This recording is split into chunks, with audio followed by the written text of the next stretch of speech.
Alright, now in this video we are going to look at the number pattern questions, question 2 and 3 from the November 2016 paper.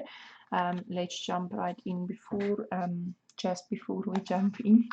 I'm making this videos during the lockdown in South Africa due to coronavirus to assist the grade 12 learners with first, we are busy revising now through the first term work, trigonometry, Euclidean, number patterns. So this is part of that. And then after we finished with the revision of the first term work, we're going to start with the second term work so long. So please, if you want to be part of this and you want to look at these videos and work through the question papers with me, please join the channel. Set your bell notification after lockdown is done, or after you've written your matric. You can always leave the channel again, that's perfectly fine, but just so you get notifications when new videos are up, please join the channel to help yourself with your math work. And also, if you have any friends that's also in grade 12, please share with them the links to this. I'm really doing this to assist wherever I can with grade 12 learners. All right. Right, so we're going to look at question 2.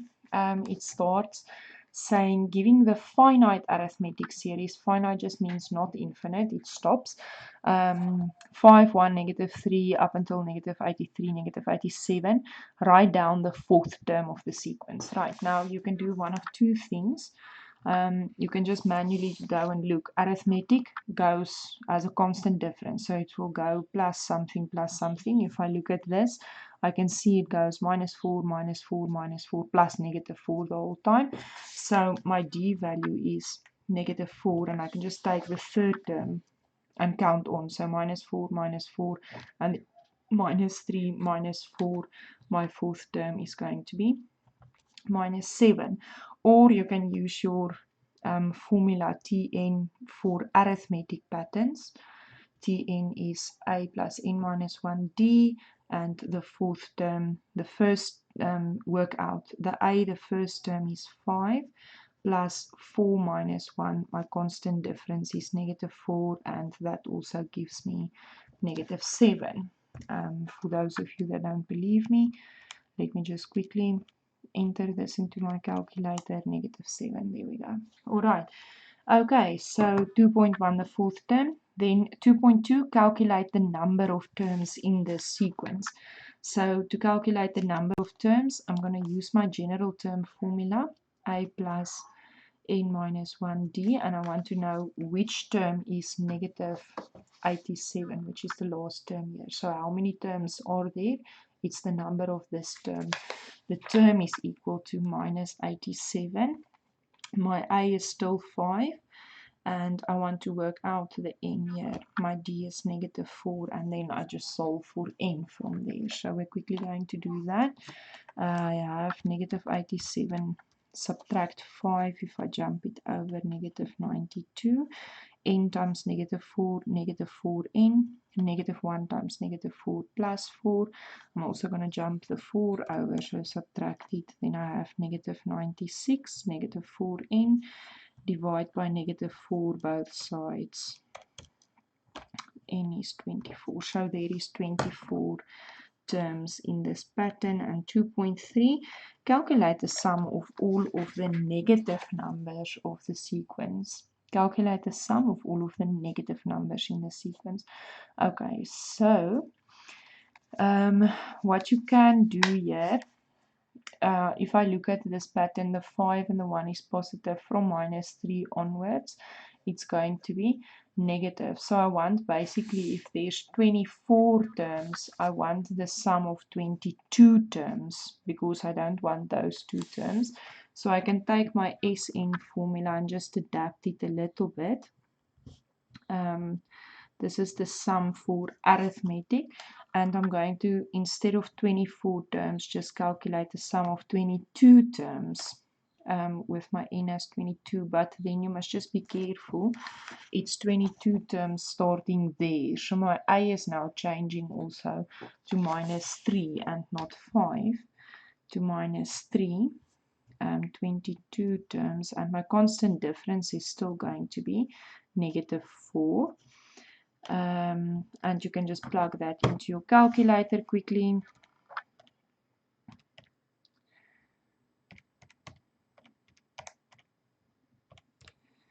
Is -990. Okay, that's the one thing you can do. Something else you can do is you can calculate the sum of 24 terms.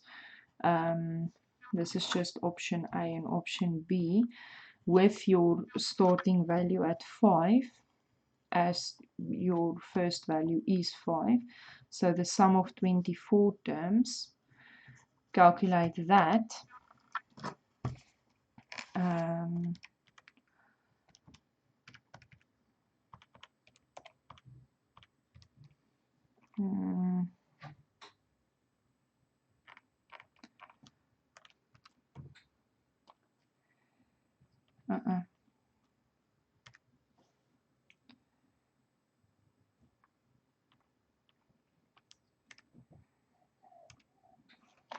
Minus 984. So that's the sum of 24 terms, but now I've also actually added the 5 and the 1 in this, which I just subtract then 6. So then the sum of the negatives is going to be minus 984, and subtract the 6 that you added with the first two terms, the 5 and the 1. So minus 984, subtract the 6 is minus 990. Okay, that gives me the same answer anyways. Okay, and then question 2.4 says, consider the sequence 5, 1, -3, up until you see this is the same actually, but now it continues to not -4, 1, 8, 7. Determine the number of terms in the sequence that will be exactly divisible by 5. Okay, so if I consider the sequence, this is problem solving question level 4. So a bit of out of side of the box thinking here taking place. Typically when you see these type of questions in a test paper, I would suggest leave enough space open for you to play around a bit with this, and then just continue first with the rest of the question paper and come back to it. Okay, so I want to find out the number of terms that's divisible by 5. Okay, so I'm going to extend this pattern a little bit. 5, 1, -3. This goes -4, -4. So -3 minus 4 is -7. -4 is -11. -15, just so I can pick up a pattern with the ones divisible by 5. I'm just creating a playing space here for myself. So there is the pattern if I extend it a bit, and from the back, because this is not divisible by 5, I also need to find one that's divisible by 5. So from the back, -4, 187, I should plus 4 to go back, since I subtract 4 to go forward. So I'm going to add 4, giving me -4183. Whoopsie. And then plus 4 again, -4179. Plus 4 again, -4175. I'm a bit cramped in here, but I need the one that's divided by 5 there specifically. Okay, so if I look at this, that 5 is divisible by 5. So I want a pattern 5, -15, continue up until -4175. I'm just taking out the ones that's divisible by 5. And then I see this is going to be -4, but every 1, 2, 3, 4, 5 terms. 1, 2, 3, 4, 5 terms. Every 5 terms. So 5 times 4. I'm going to actually now change to a pattern that jumps from this term to that term to that term, that goes -20, -20, -20. And the last one in this pattern that I take out that will be divisible by 5 is this one. Okay, so I now have a pattern.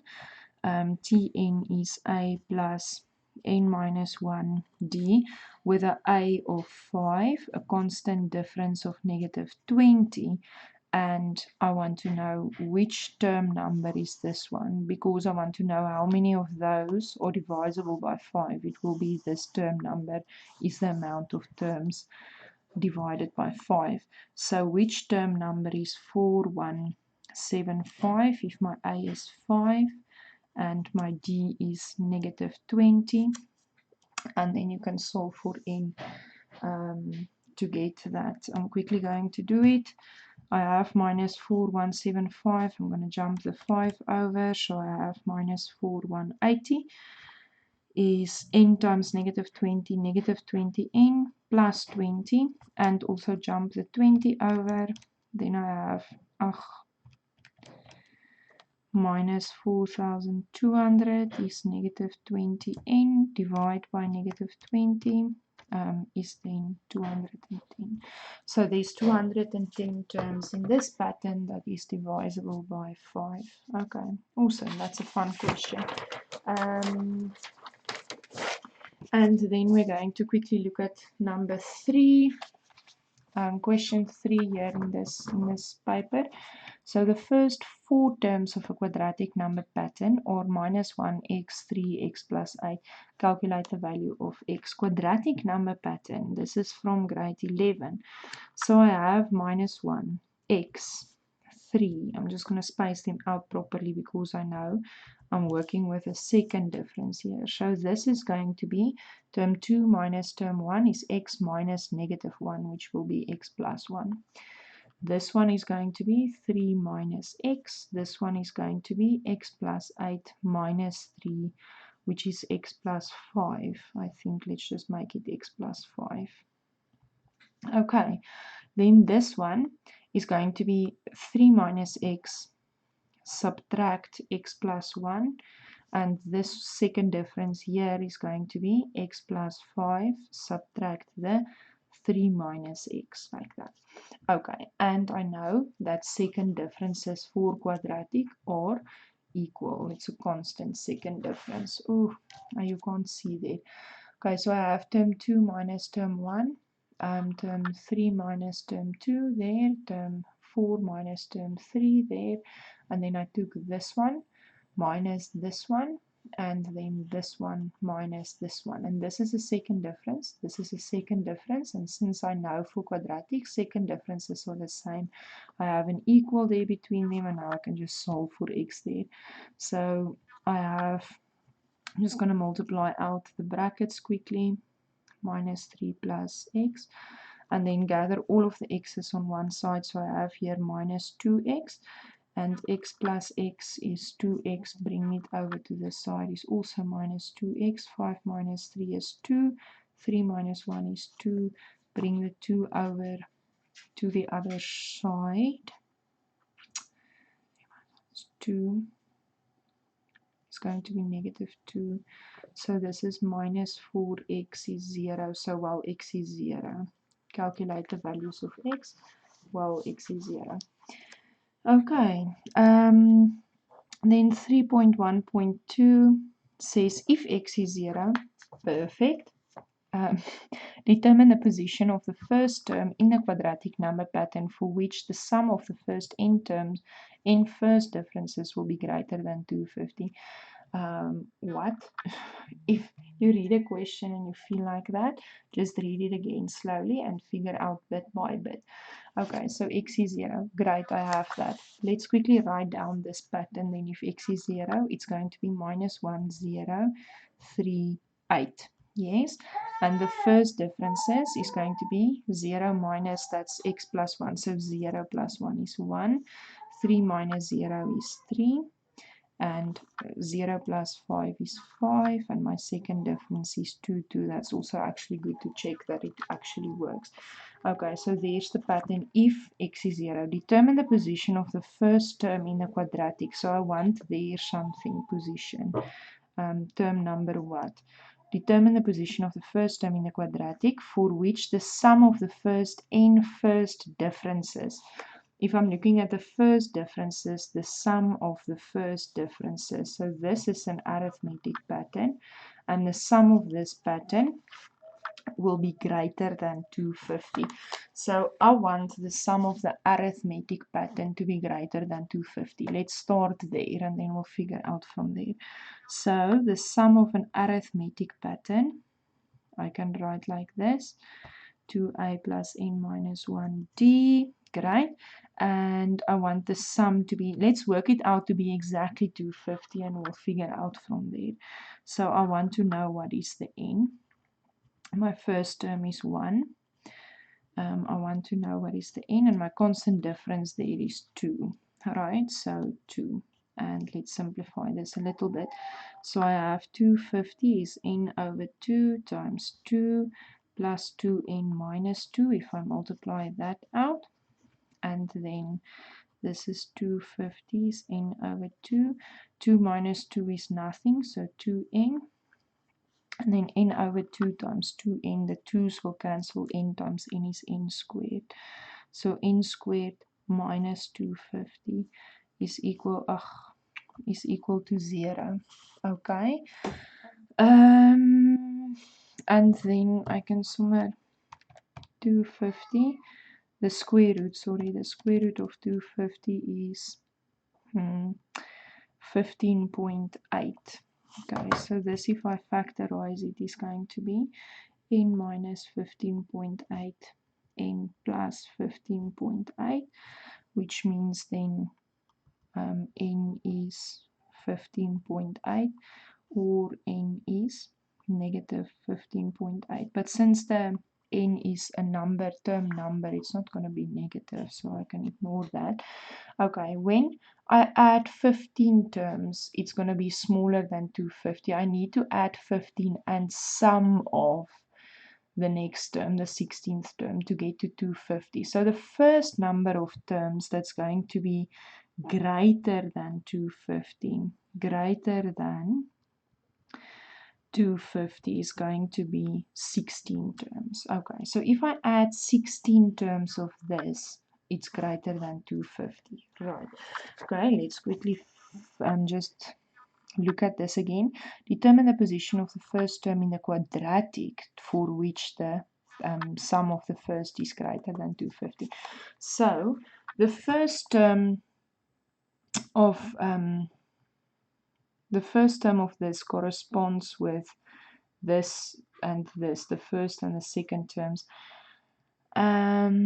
I want the position in the quadratic for which the sum, I suppose the position in the quadratic should be that one. So for the first term here, that quadratic position, because if I have the first term, the first difference produces this one. So the first term here produces the second term. The second term here produces the third term.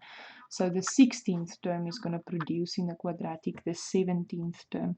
Therefore, in the quadratic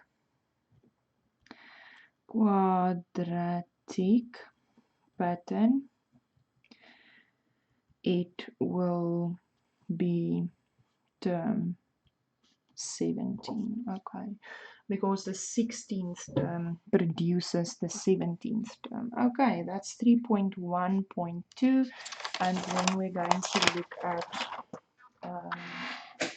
3.2 quickly. So rectangles of width 1 centimeter are drawn from the edge of a sheet of paper that is 30 centimeters long, such that there is a 1 centimeter gap between the one rectangle and the next.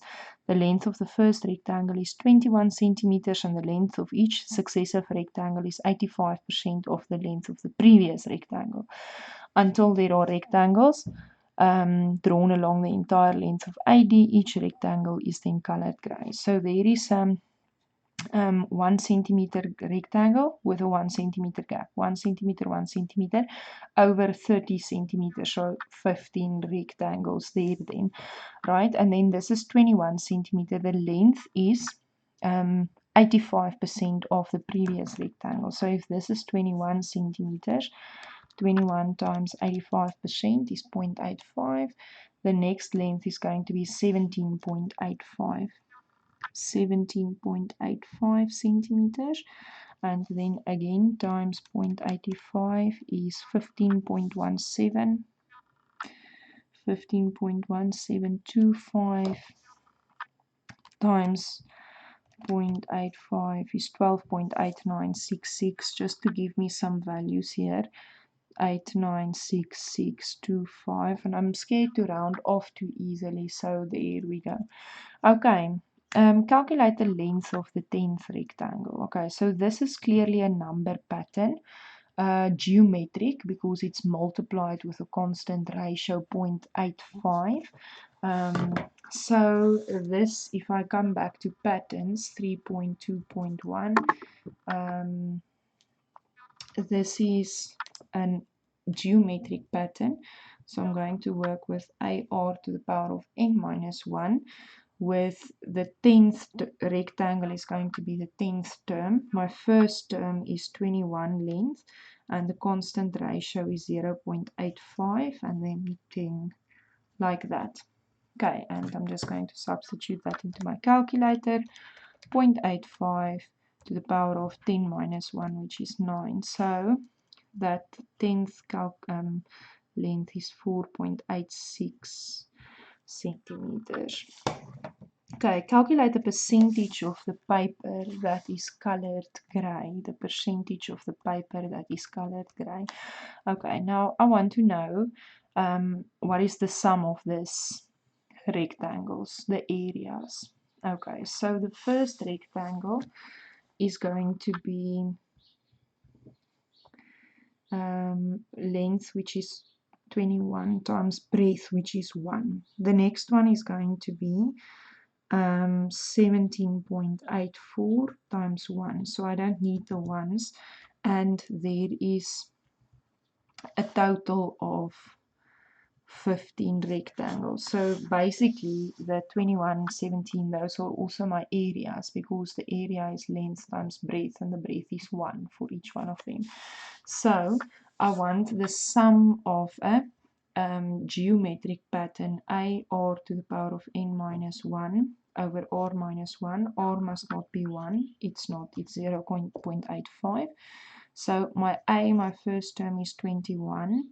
The R is 0.85 to the power of n. Now, if I want the sum of all of the rectangles, or 15, because it's 30 centimeters and there's 1, 1, 1. So there's 15 of them, minus 1 over the R 0.85 minus 1. Okay, and then I'm just going to calculate that on my calculator quickly. So I have 21 times 0.85 to the power of 15 minus 1 over 0.85 minus 1, and that gives me the area of, I'm just not going to round off because I'm not done. Okay, the area of the 15 rectangles is this. Right, now I want to know what percentage of the, this is the area in squared centimeters of the colored, the gray colored pieces of paper. I want to know what percentage of this is it of the entire paper. So the entire paper area is length, which is 30, times breadth, which is 21. So, well, that's what, 63, yes, 630. Yeah, 630 squared centimeters. So what percentage is this of that? So the percentage gray is going to be that 127. I rather want to leave that on my calculator over 630 times 100, just to make it a percentage. Okay, so I have this there on my calculator, divided by 630, and times 100 is going to be 20.28%. Okay, a little bit of problem solving question there, but it's not too bad if you just keep calm and just go through every single step. I don't think this is extremely difficult. Alright, so that is then the questions on number patterns from the November 2016 paper. I hope this is helpful, and good luck with lockdown, guys.